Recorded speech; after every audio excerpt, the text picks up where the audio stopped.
passar aqui ao Sr. Presidente, da Aresp, que tem as suas preocupações em relação ao seu setor e que também, com certeza, que quer partilhar aqui, quer com os contabilistas, quer com os associados, não é? As preocupações e também as recomendações que se pode deixar nesta altura que estamos a 2 dias deste processo. Verdade. Sr. Bastonária, muito obrigado pela gentileza de nos convidar. Somos parceiros em muitas ações e de há muito tempo a esta parte, e, portanto, é com prazer que estamos aqui. E ontem estivemos a trabalhar sobre alguns entendimentos conjuntos e comuns, e também agradecer à STR, entidade nascida em 2017 e que agora produz o seu trabalho. É bom dizer que quem nos está a ouvir, um agradecimento também aos senhores contabilistas certificados, mas também àqueles que são nossos associados, porque há muitos contabilistas certificados que temos o prazer de estarem connosco e, portanto, o que vos pedimos é que, naturalmente, como a Sra. Bastonária também recomendou, dúvidas, se as houver, vão existir com certeza, devem ser colocadas à ordem, mas também podem ser colocadas, se me permite aqui a ousadia, à Aresp, porque tem delegações espalhadas em todo o país, como a Sra. Bastonária sabe, e, portanto, estamos sempre disponíveis. Aliás, vamos produzir mais informação, porque até dia 10 e até dia 12 muita coisa pode acontecer. E, portanto, é certo que nós sempre... Não é uma moda para a Aresp a preocupação com a sustentabilidade ambiental, e não só. Já temos dado disso provas em muitas circunstâncias, mas é uma alteração profunda de comportamentos. Como, aliás, disse ali o nosso colega da STR, desde logo com o tratamento que se dá à embalagem individualmente, cada um de nós. E, portanto, mudança de comportamento traz sempre preocupações iniciais, depois há uma natural adaptação ao longo da vida, mas com o que é que nós nos confrontamos? Com, para já, 2 ambientes que podem ser diferentes. Um, que entra em vigor já no próximo dia 10, que faz parte da Unilex, que é a legislação nacional portuguesa, mas também um regulamento europeu, que entrará, como foi dito aqui, no dia 12 de agosto, e que pode não trazer exatamente as mesmas coisas. Portanto, na legislação nacional, nós levantámos muitas questões, há mais de um ano que andamos em torno deste tema, deste assunto, e é bom dizer que a importância para o canal Horeca, já agora, como disse muito bem, muita gente não sabe o que é o canal Horeca, mas aqui ficou claro, é alojamento turístico, nós chamamos de outra forma, é alojamento turístico, restauração e similares, mas no fundo são hotéis que também têm restaurantes, também têm serviço de quartos, são restaurantes, são cafés, são pastelarias, são snack bars, são animação noturna, enfim, é um conjunto vasto de agentes económicos e operadores que utilizam estas embalagens de uso único, nomeadamente o plástico e o alumínio e o metal. Ora bem, nós temos aqui 2 momentos críticos, mas em primeiro lugar, para dizer que este sistema STR, depósito e reembolso, se aplica a todo o canal Horeca. Aplica-se a todo o canal Horeca. E, portanto, não há dúvidas. Agora, há exceções.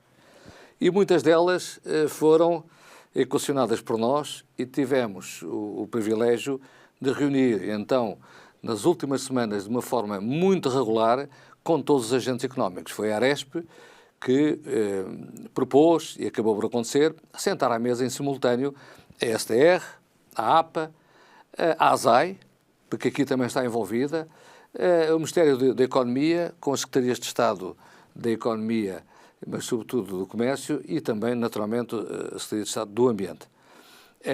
E há coisas que nos preocupam e que não fazem sentido. Evidentemente, já aqui foi dito que isto até parece que é uma coisa neutra, não sendo uma taxa, porque o valor é devolvido. Bom, não é exatamente assim. Porque vamos ter zonas de fricção, para não dizer zonas de conflito, quando se exige que a embalagem seja quase intacta, como não tivesse uso humano nenhum, o que não é verdade. E, portanto, nós vamos ter uma zona de conflitualidade com embalagens que estão amachucadas, com rótulos que estão arriscados, com tampas que desaparecem e, portanto, o retorno para que o sistema fosse neutro era que tudo tivesse direitinho, certinho, e o comportamento humano fosse aquele que a gente gostaria que acontecesse, mas não é. Portanto, falemos claro. Vamos ter quebra. Falemos claro.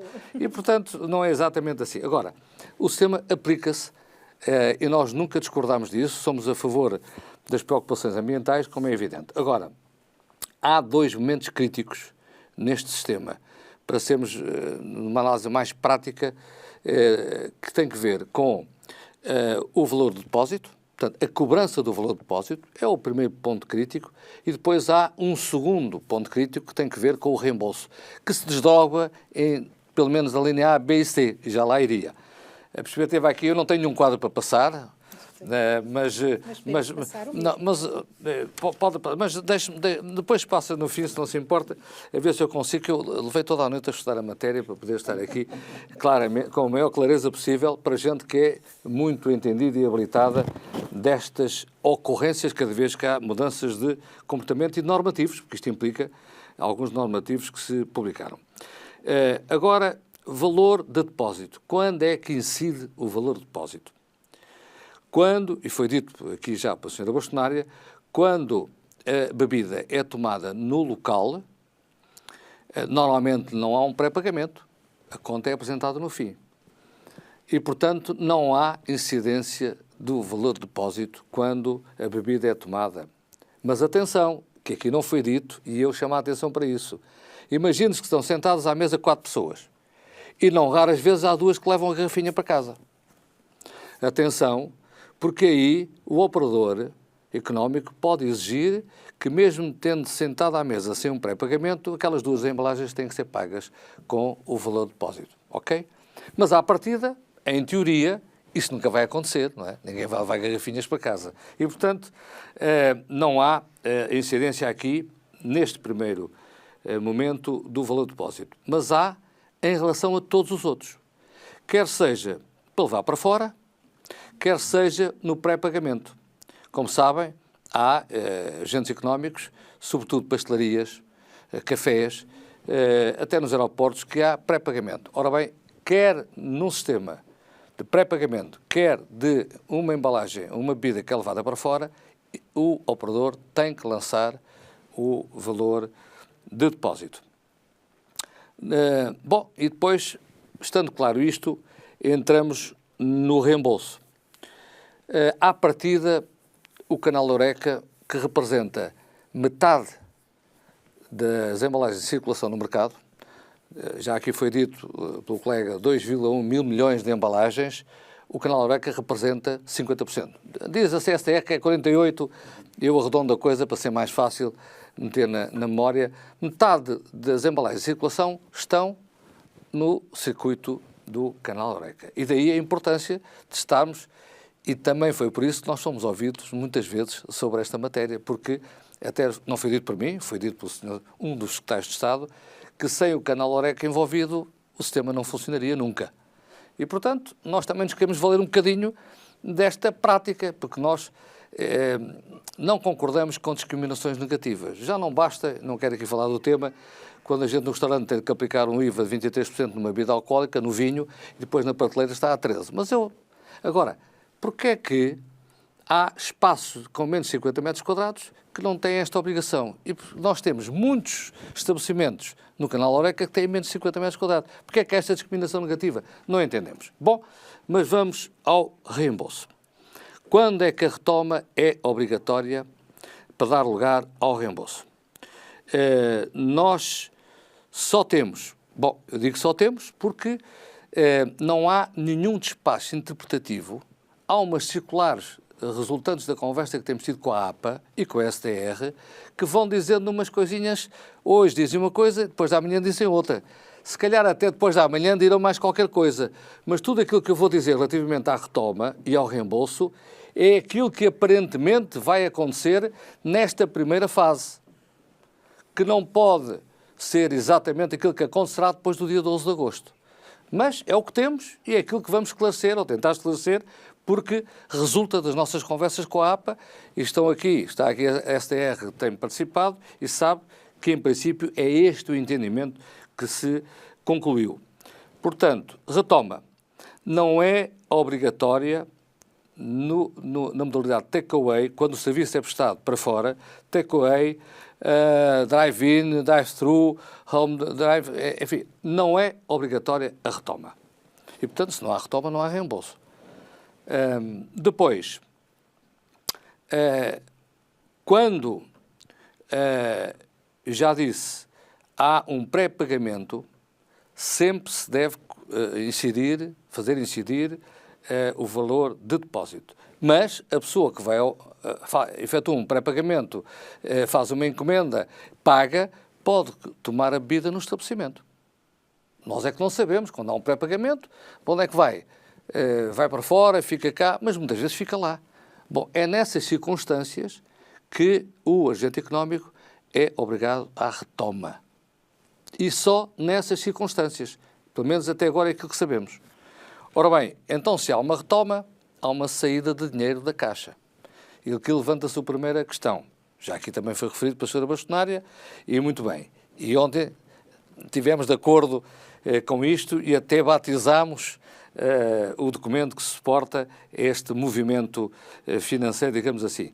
E, portanto, só nesta circunstância, quando é feito um pré-pagamento e a bebida é tomada no local, que o consumidor final tem direito a exigir a retoma. Só, repito, nestas circunstâncias. E, portanto, como há saída de dinheiro, nós inventámos aqui uma coisa chamada talão de reembolso volta.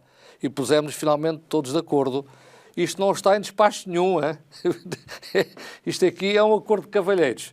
Mas quer dizer, mas faz sentido que assim seja, porque há um movimento, nem sempre é o dono do estabelecimento, a maior parte das vezes não está lá, e portanto alguém que tira dinheiro da Caixa tem que haver aqui um documento justificar esse movimento. E portanto, esta é a primeira questão, e só nestas circunstâncias é que dá lugar à obrigação de retoma e de reembolso. Depois, há um outro ponto crítico neste movimento da retoma, que tem que ver com aquilo que se coloca nas maquinazinhas, que ao que parece vão ser distribuídas 2.500 máquinas por todo o país, mais 48 quiosques.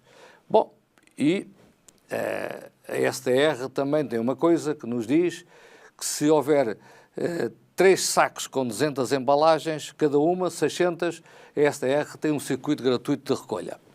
Mas dada a exiguidade da maior parte dos estabelecimentos de que estamos a falar, e os problemas de saúde pública que se levantam com segurança alimentar, porque nas águas, uma embalagem que está utilizada, a água não tem qualquer dificuldade de entendimento, mas se for uma coisa bebida açucarada, como é evidente, tem e muito. E, portanto, os estabelecimentos, na sua grande maioria, então se falarmos em centros comerciais, é de todo impossível, não têm espaço. O que é que acontece? Não podem aguardar 600 embalagens, não têm espaço, e há razões que a ASAI levantou e muito bem, ameaçando até com algumas contornações, como é evidente, faz o seu papel, e, portanto, nós vamos ter que ter os nossos colaboradores a irem à maquinazinha, levar 50, 100, 200 embalagens. Bom, a máquina confere um talão quando se lá deposita. Vamos lá ver se a máquina aceita todas as embalagens, porque já vimos que não vai aceitar. Pronto. Mas, admitido que sim, dá um talão, esse talão é válido para levantar o dinheirinho na caixa do retalho, na caixa do supermercado. Bom, levanta-se aqui a primeira questão. Qual é o documento? Eu sou dono de um café. Digo ao meu colaborador, vá lá levar 100 embalagens. Mete na máquina, dá o talão, vai à caixa do retalho. Eu tenho que ter no regresso qualquer coisa que me diga que o dinheiro vai entrar. E vai entrar onde?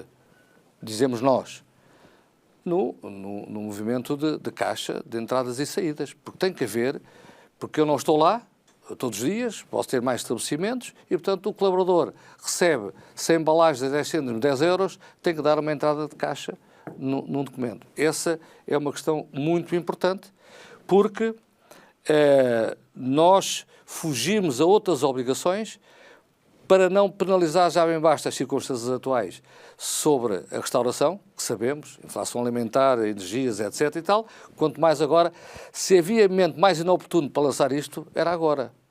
Não é? É uma infeliz coincidência, mas é o que temos. Bom,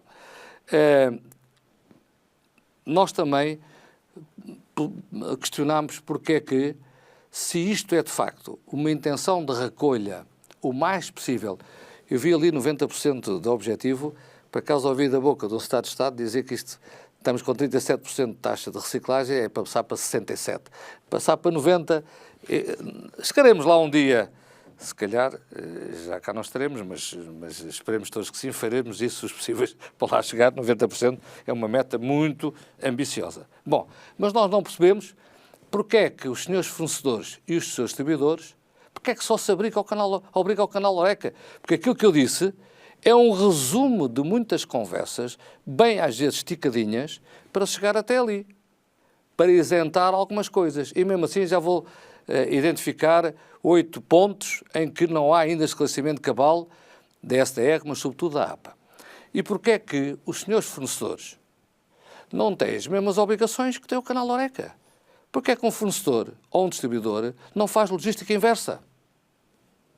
Perguntou-se à STR porque é que não acontecia. Se já tinham falado com os fornecedores, falaram com 70, naturalmente que isto tem um custo, mas como não está na lei, os 70 disseram 0. Porquê? Depois, porquê é que os senhores dos municípios não estão envolvidos num sistema de recolha? Porquê? Que conheçamos só duas câmaras municipais é que se disponibilizaram para ajudar nesta rede de recolha. Porque, convenhamos, 48 quiosques para o país inteiro, para 18 municípios e 2 regiões autónomas. Mas porquê é que os municípios não estão envolvidos? Porquê é que só legisla sobre o canal Horeca? Nós não queremos ser nem mais nem menos que os outros. Agora, que se faça, ou se peça um esforço a toda a gente. Bom, só para não ouvir aqui da senhora bastonária que nos estamos a alongar e ter que me calar, eu vou dizer o seguinte. Tudo isto, prestação de serviços de restauração em regime takeaway, drive-in e delivery. O valor de depósito é sempre cobrado, mas a retoma não é obrigatória por estabelecimento Horeca.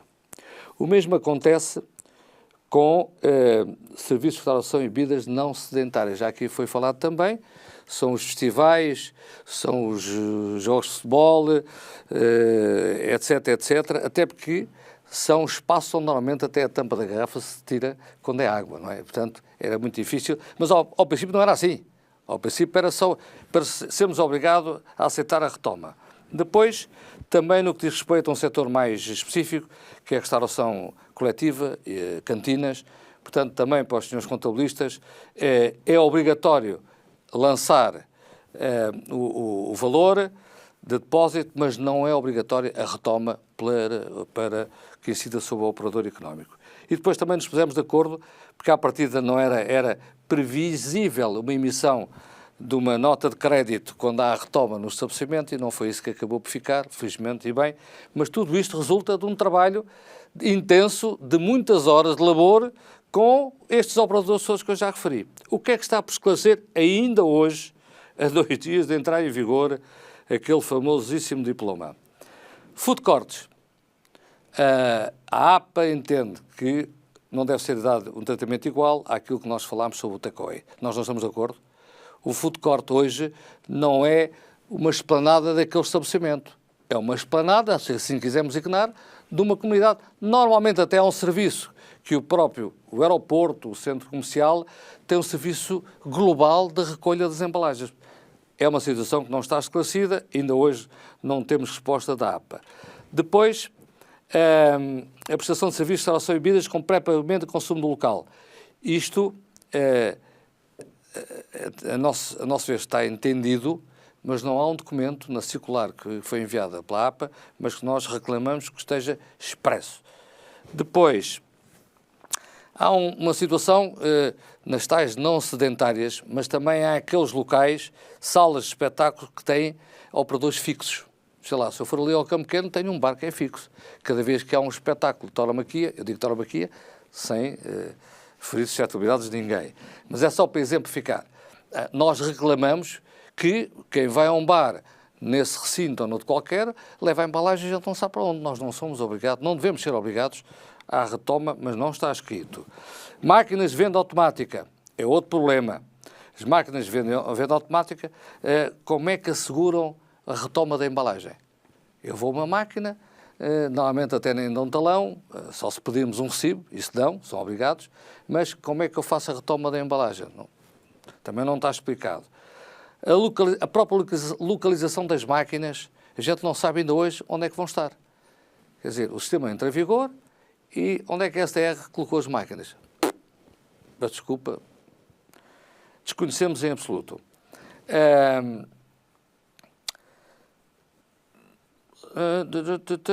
Logística inversa, já falei, portanto também não há explicação sobre isso, é uma pena.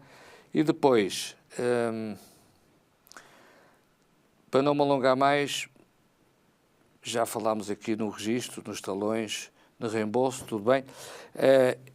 Para finalizar, aquilo que pode acontecer, esperemos que não, tudo aquilo que nós consensualizarmos com muito esforço agora e nos próximos dias, que possa ser aplicado também quando no dia 12 de agosto entrar em vigor o Regulamento Europeu.